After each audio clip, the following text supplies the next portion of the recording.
when I was little, and I did it with my parents.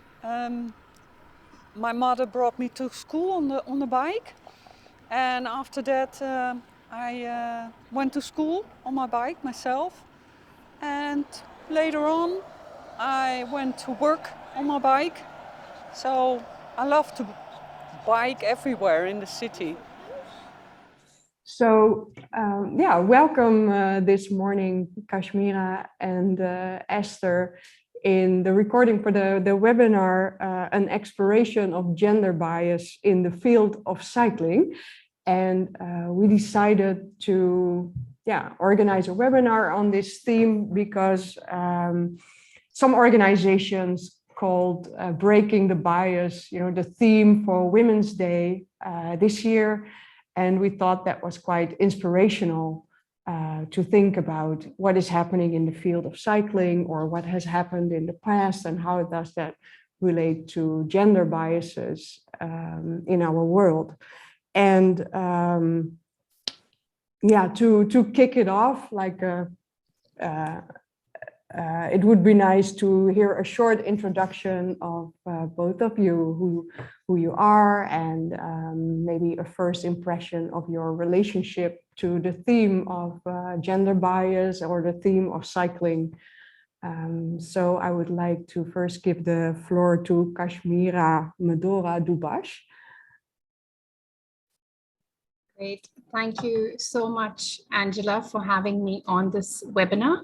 I am Kashmira Dubash, and I'm a Senior Program Manager for Communications and Development at ITDP India. And it's really interesting that you've actually thought about gender bias in cycling, because cycling is something that really resonates with me. I grew up cycling. Unfortunately, I didn't continue cycling.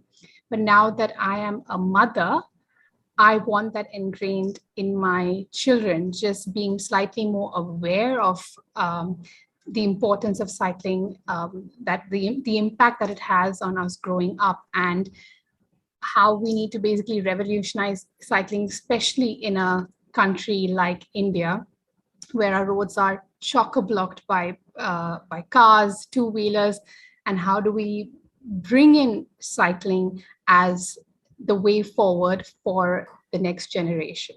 So thank you very much. Okay, thank you for that introduction. And there's already several things in your introduction that we could explore a little bit more. Thank you. And so our other guest is Esther Anaya. Esther, could you introduce yourself, please? Hello, thank you, Angela, for having me in the webinar, and it's a pleasure also to share it with Kashmira.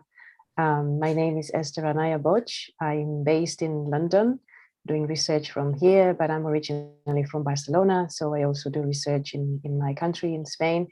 And lately I've been doing some studies in relation to gender and cycling, and I would like to say it's I think it's more complex than we might think even. So when you start scratching the surface, there are so many things that get into play and beyond cycling and even beyond mobility that we need to take into account. So it's a specifically challenging field of study because you have to be very multidisciplinary and bear in mind many aspects. And maybe I'll share quickly an anecdote, and that is that when I was little, who taught me how to cycle was my Aunt Maria, who she doesn't know how to cycle, but all my cousins were male, and they all had their bicycles.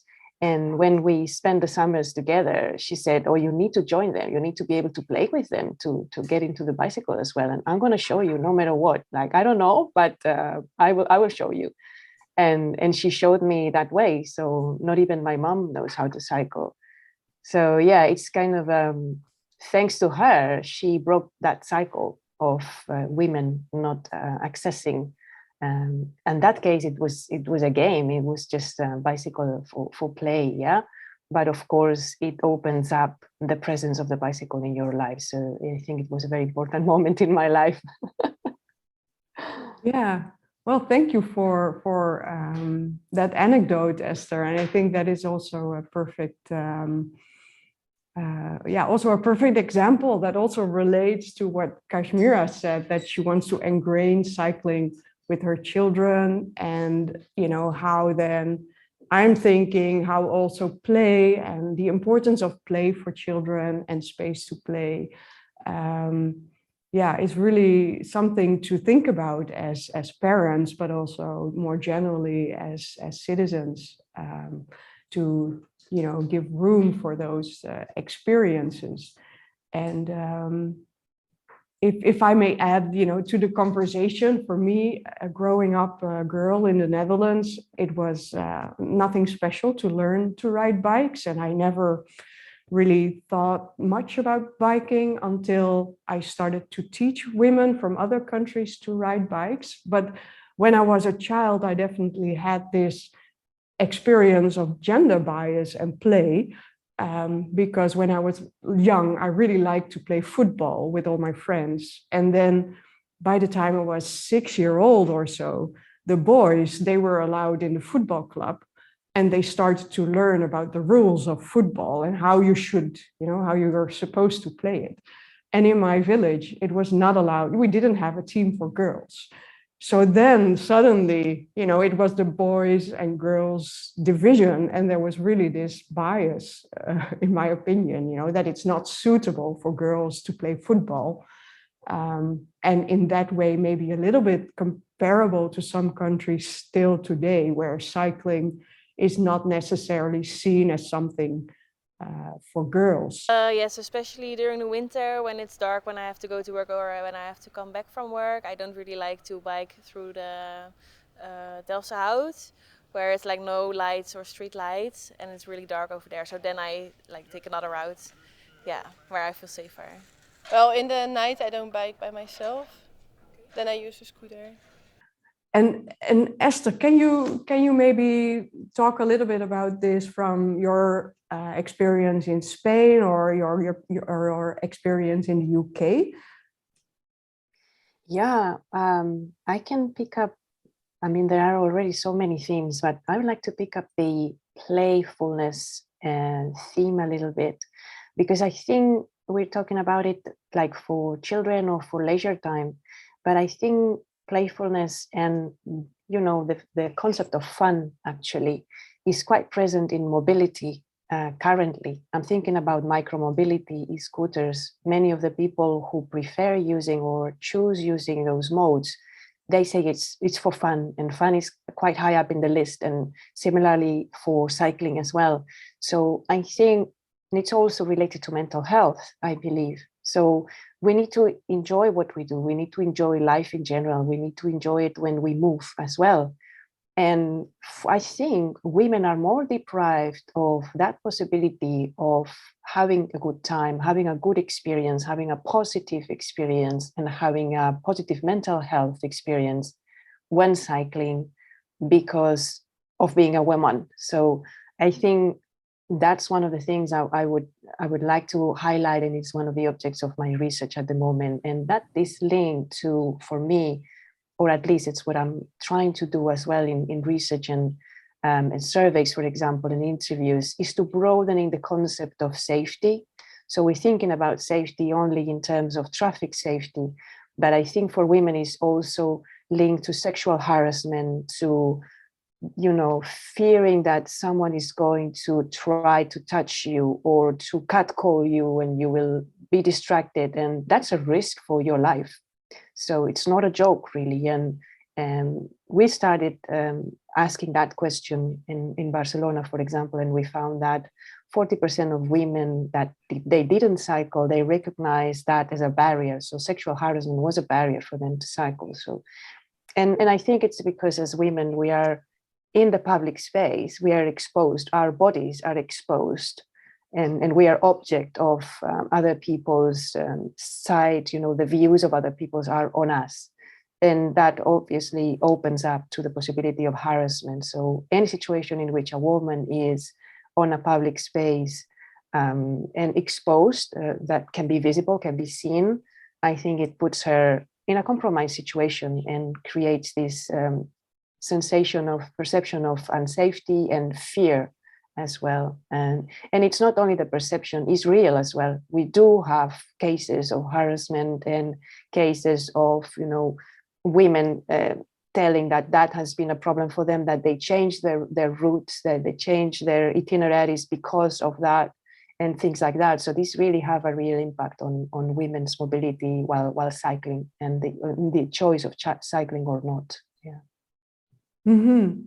Yeah, well, thank you very much, Esther, for linking, also the health and health factors with fun, coming from fun and play, linking it with health, and then the vulnerabilities of, if we want to be healthy also as women, what can we do and how can we overcome as a society the fact that women feel very vulnerable and are very vulnerable for in public space. And it reminds me also of an article that I read some weeks ago about, I wrote down the title.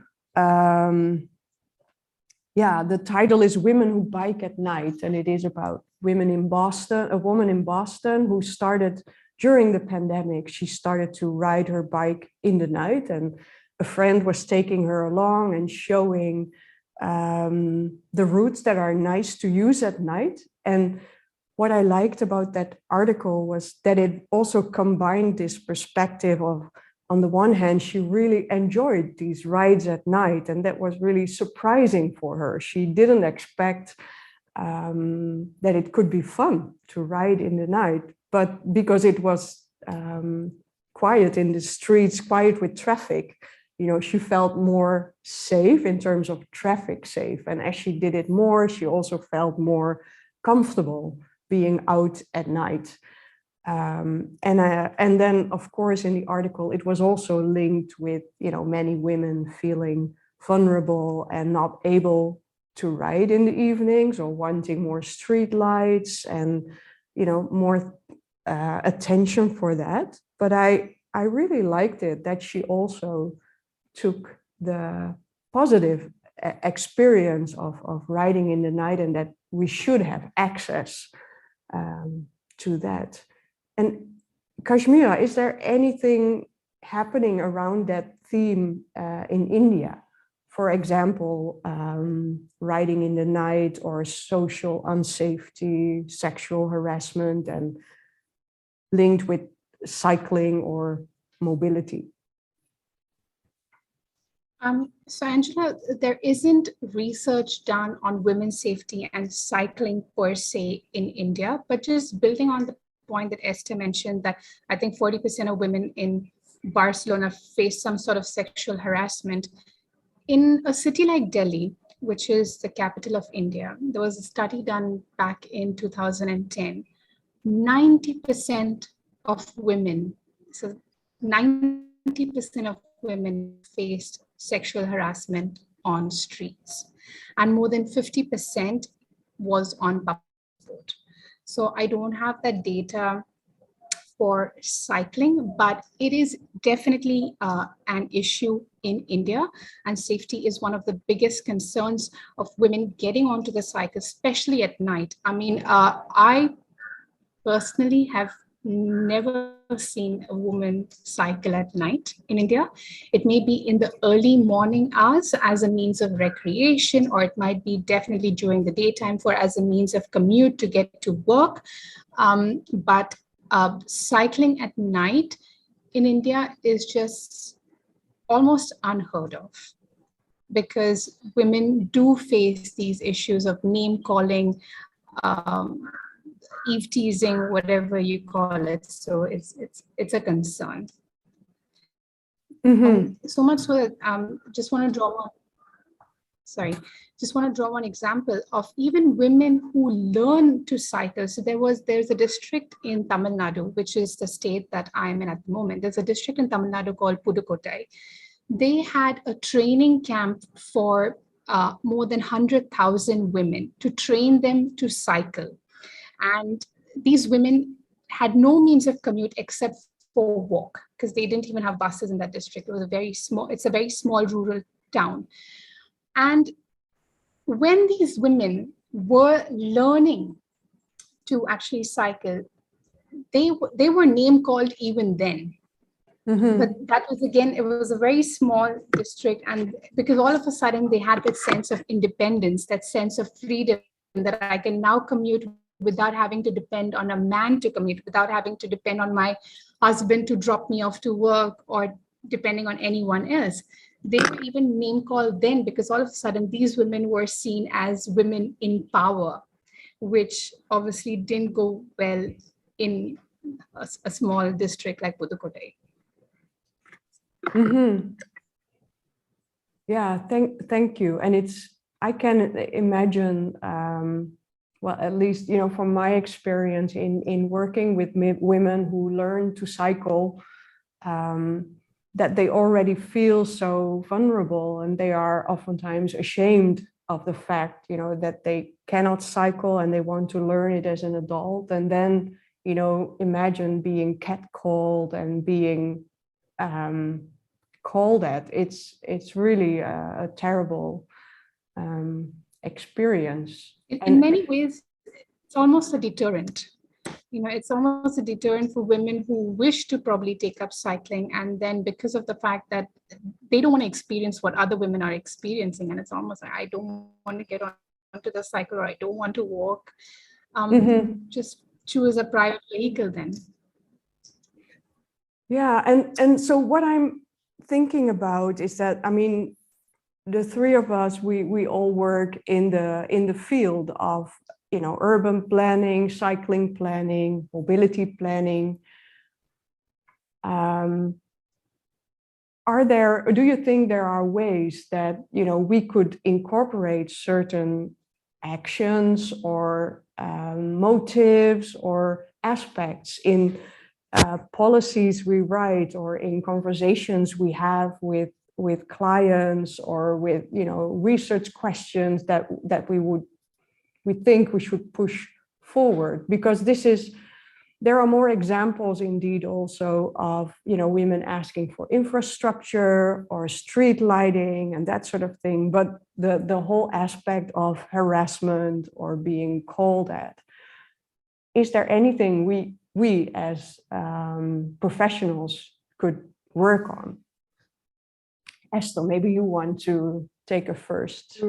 Yeah, I have a couple of small examples on that line, because it's really is one of these challenging issues I was mentioning at the beginning, where we're really facing a structural thing. So from the cycling world, we need to recognize this is patriarchal impact that we have. So it's our culture, it's ingrained in our culture. So there's so much we can do from cycling, but this is much bigger than just the field of mobility or cycling. So starting from there, for example, when you were mentioning the night and the women feeling more comfortable riding their bicycles by night than, for example, I would then compare to other modes. Yeah, so compared to walking, definitely, compared to public transport as well.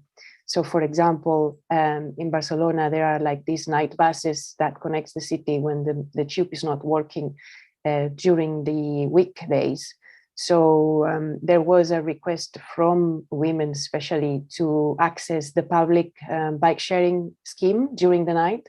And that was one of the reasons why they extended the opening hours during the night as well, because women were more prone to use them rather than being waiting on a bus stop for maybe 20 minutes and being, as I was saying before, exposed in the street in the night, yeah, on a bus stop or inside a bus, inside a train or places like that, that really is where most of the harassment is taking place generally. So they kind of, we try to avoid those situations.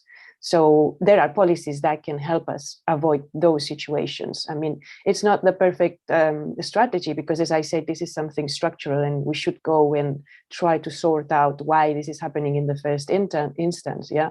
But it's probably beyond our scope in cycling mobility. So there's some changes we can do to facilitate that women can access a safer mobility for them in specific contexts and times and places.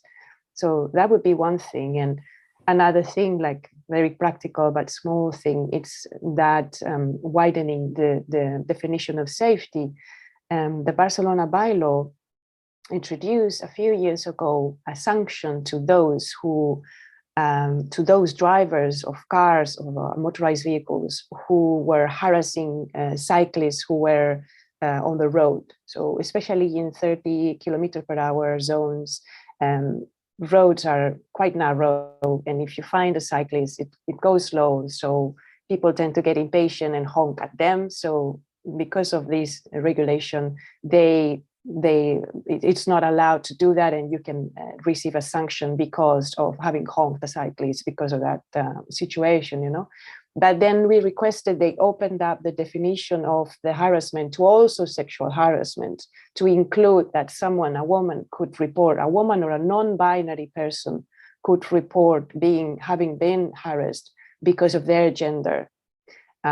So it still hasn't been implemented, but this is a request that we did based on, doing our studies and having data from those women reporting that sexual harassment was really a deterrent. That 40% that I mentioned before, Kashmira, that you were also picking up, it was only from women who don't cycle, so women who see that as a barrier. But women who cycle and have reported suffering harassment, it's more than 50%, it's a little bit more, you know. And in public transport, young women up to 25 years old, in Barcelona, 90% of them, so 9 in 10 young women in Barcelona have suffered harassment in public transport. And this is in Spain, in Europe. So these numbers are quite high. We are still quite in that situation. And just to finally add, it would be really interesting to, as I was telling Kashmira off the mic before we started, to compare those levels of safety, perception of safety, also the bias that we as researchers and practitioners might bring into the question because of our situation, of our personal situation, like being a woman from a European country is not the same as being a woman from India or from other colleagues in Latin America who are doing research on this. And very tiny anecdote, but for example, when you have participants and they tell you, oh, I feel safe, I just changed my route but I now feel safe. Well, changing your route is already a reaction of unsafety. But if the researcher herself doesn't detect that, because for her it's just acceptable to do that, and doesn't have to be with a perception of unsafety, you need to, be a little bit more sensitive to those differences. And culturally, you might not. I'm not sure if that is clear, but for me, something that I'm seeing that we as observers, people who are studying this subject, we need to also be careful where we're coming from, because we might not detect the depth of the problem if we ourselves are embedded in cultural assumptions. I don't know if that's clear, but this is something, we have to bear in mind when we do research on these or studies on this subject as well. So just looking at a couple of practical gender needs, like you mentioned, Angela. So, I mean, growing up as an urban planner, our Bible was the Jane Jacob book. And it was all about eyes on street, right? The more people you have, the more you feel safe on the street. So maybe here the idea is have more people cycling, so more women feel safe cycling. But something very practical. So I bought a cycle back in 2015. I found it extremely uncomfortable. All right. So I bought a fancy cycle because I was like, yep, I'm going to go cycling every morning as a means of recreation. And that cycle was extremely uncomfortable. I mean, I think I'd almost forgotten that I hadn't cycled in the past 10, 15 years. I found it too uncomfortable. I stopped cycling for a bit. And then just last week, I came across an article where Hero Cycles, which is an Indian manufacturer, had tied up with another NGO to redesign cycles for women. Now, women in India wear saris, right? Especially the low income earners who use this as a means of commute, they wear saris. Can you imagine wearing a sari with that handlebar right there on the cycle? It's impractical. So that's one. So they address issue, and now they've actually manufactured cycles with the lower U sort of a bar. So the bar is no longer like this, so the saris can flow down. Two is when you are in your period, it is extremely difficult cycling on a seat that's this narrow, right? And unfortunately, we don't have a lot of manufacturers in India. There are very selective few cycle manufacturers in India who primarily cater to male clients. And so again, the idea was to just increase the side of the saddle so that women feel comfortable while cycling. And the third one was having baskets. A simple incentive, just adding a basket, because women are most likely to stop during their trips, run a couple of errands, and basket is one of the most useful things you could have. So just making cycle a little more gender friendly to begin with. I mean, I wonder who designed the cycle. I'm sure it was a man. Because it doesn't address a lot of issues that we face. And cycles in India are not cheap. You would think they are cheap because a lot of parts are imported and there's a heavy tax on those parts. So manufacturing in India is expensive. Thus, manufacturers primarily cater to the majority, which is men. So hearing of such initiatives where women are designing cycles for themselves was amazing to hear. And that's probably answering one of your, yeah. So no, Angela, I was just saying that having women design this form of mobility, and actually, so women are actually employed to design and to assemble the cycle together as per their needs, is one of the most practical ways of getting more women to cycle, because now they know that this tool that I have is designed for me. It's for my freedom, it's for my mobility, and most importantly, it's for my comfort. You want to be able to use mobility that's comfortable at the end of the day. So I think an initiative like this it's amazing to hear. I was wanting to jump in.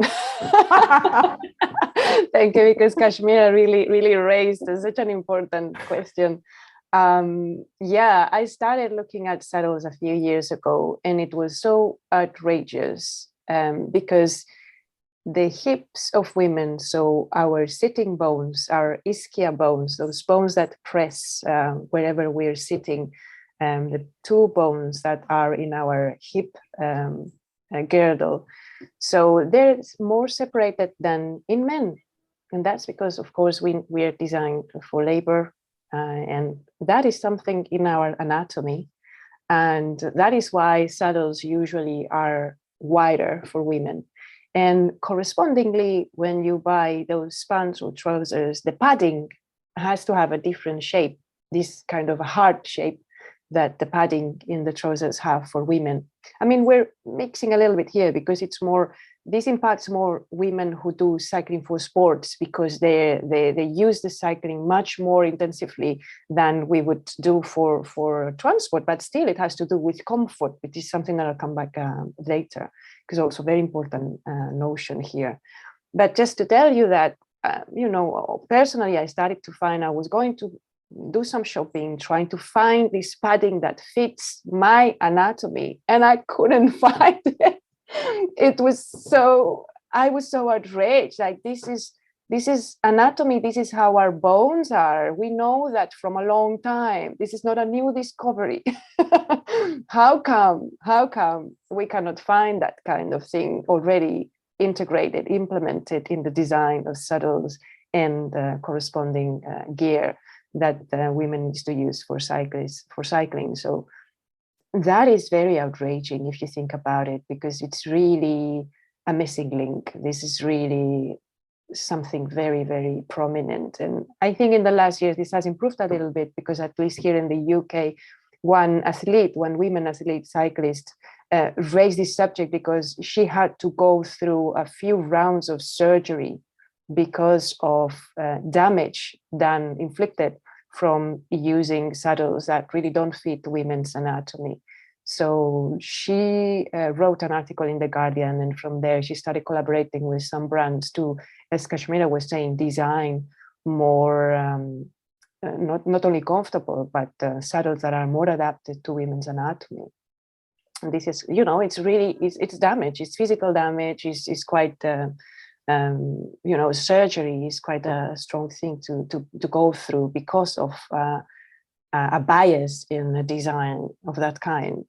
So for me, it's something that is a thing that is very significant that, you know, of how we're still having to deal with this gender bias. And going back to comfort, I think many times we dismiss comfort, but comfort is one of the main things that people argue that influences cycling the most. So that's what I found in my thesis, which of course is European cities only. But we found that comfort was the top variable in built environment and social environment influence for people's cycling behavior. So comfort, of course, means a lot of things. We're talking now about cycling, the bicycle itself, but it can be also the space that people have, the meteorology, the kind of gear that they wear, if they have parking in origin and destination of their trip. So it can be many things, and also safety, of course, right?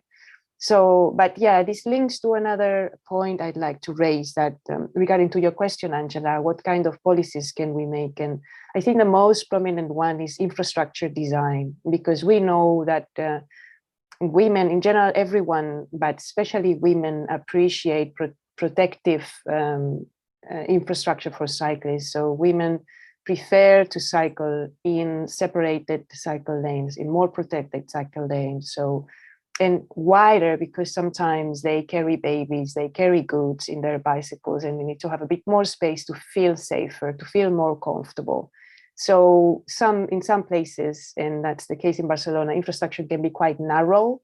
So one of the things that in the last years, as consultants and as advocates, we've been asking for is the wider cycle lanes, so that there's more comfort, that other kind of cycles, non-conventional cycles, can also fit in those cycle lanes. And this benefits also intersectionality, and not only women, but disabled people, people who use cargo bikes, people who, as I was saying, transport children or other people in their bicycles because of carrying needs and things of that kind, really would support women perceiving that they are more welcome, that they also belong to the cycling infrastructure design in their cities, in their streets. Yes.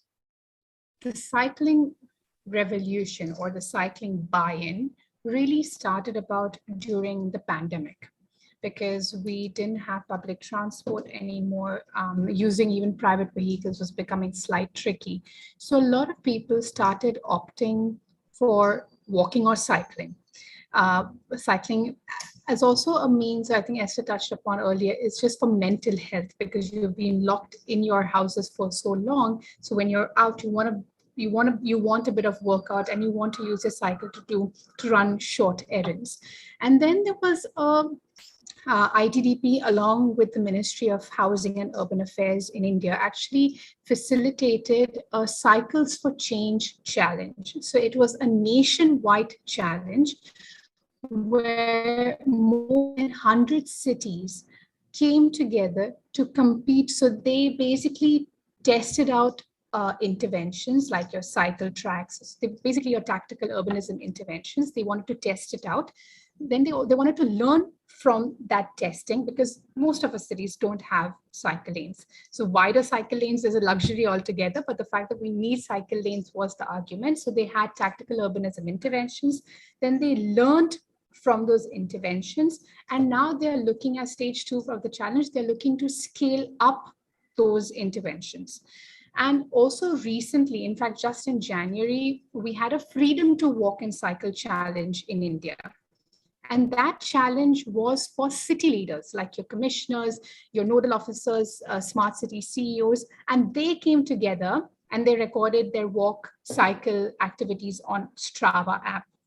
And again, that was just to raise that awareness of the importance of walking and cycling. So that awareness building happened around 2022 when the pandemic kicked in. So right now, a lot of cities understood the importance of cycling, but there's still hesitation, like Esther touched upon, the infrastructure. Our roads, most of our roads are narrow. So fitting in a cycle track means taking away space from the road, taking away space from a car user, which is very difficult to push for in Indian cities. So while cycle track would be amazing to have, what we're also right now looking at is how do you just reduce speeds, just simple traffic calming measures on our streets so that cyclists, a pedestrian and a car can coexist together, because majority of our roads, unless you look at the highways roads, or unless you look at the wider connector roads, most of the cycling will happen on shared spaces. So there's a lot of talk in India about improving road safety and reducing speeds through more simpler traffic calming measures. But a lot of cities, like there's a city in Gujarat called Surat, one of the first cities in India to go ahead and build 75 kilometers of cycle tracks. Now that may sound like a very small number for it, but for an Indian city, 75 kilometers is huge. So there's definitely momentum there, but now I think it's time that our cities think about scaling up. I think the key word here is to scale up using good design interventions. Yeah, I would, as I said, we could talk on for hours, and I had some videos at hand in case we needed some more, inspiration or things to talk about, but we have no need for that because we have enough ideas and anecdotes and experiences. So I want to thank you very much for joining me in the webinar. And I got several ideas, so I hope to follow up also with both of you in the future. So thank you very much. It was great having you here. Thank you, Angela. It was great to have this conversation, and I hope we can follow up as well soon. So I second that, Angela. It was a great conversation, and thank you, Esther.